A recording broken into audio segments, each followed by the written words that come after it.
తెలంగాణకు హైదరాబాద్ వాతావరణ కేంద్రం చల్లని కబురుతో పాటు కీలక హెచ్చరిక జారీ చేసింది. రాష్ట్రంలో నేటి నుంచి 4 రోజుల పాటు విస్తారంగా వర్షాలు కురుస్తాయని ప్రకటించింది. కర్ణాటక, తమిళనాడు మీదుగా కొమరిన్ ప్రాంతం వరకు విస్తరించి ఉన్న ద్రోణి ప్రభావంతో ఈ అకాల వర్షాలు పడుతున్నాయని అధికారులు వెల్లడించారు. ఈ నేపథ్యంలో ప్రజలు అప్రమత్తంగా ఉండాలని సూచించారు. వాతావరణ శాఖ సూచన ప్రకారం రానున్న కొన్ని గంటల్లో రంగారెడ్డి, మహబూబ్ నగర్, వనపర్తి, వికారాబాద్, గద్వాల, నాగర్ కర్నూలు జిల్లాల్లో అత్యంత భారీ వర్షాలు కురిసే అవకాశం ఉంది. ఈ సమయంలో గంటకు 30 నుంచి 50 కిలోమీటర్ల వేగంతో బలమైన ఈదురుగాలులు వీస్తాయని, ఉరుముల మెరుపులతో కూడిన వర్షాలు పడతాయని హెచ్చరించారు. ప్రజలు అప్రమత్తంగా ఉండాలని, సురక్షిత ప్రాంతాల్లో ఆశ్రయం పొందాలని సూచించారు. ఇక హైదరాబాద్ పైన వాతావరణ శాఖ ప్రత్యేక హెచ్చరికలు జారీ చేసింది. దక్షిణ హైదరాబాద్ ప్రాంతంపై భారీ ఉరుములతో కూడిన తుఫాను మేఘాలు కమ్ముకున్నాయని తెలిపింది.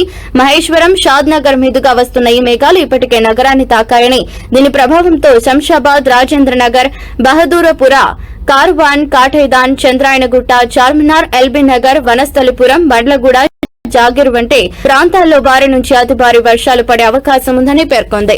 ఆ తర్వాత నల్గొండ, యాదాద్రి, భువనగిరి జిల్లాలకు విస్తరించనుందని అంచనా వేశారు.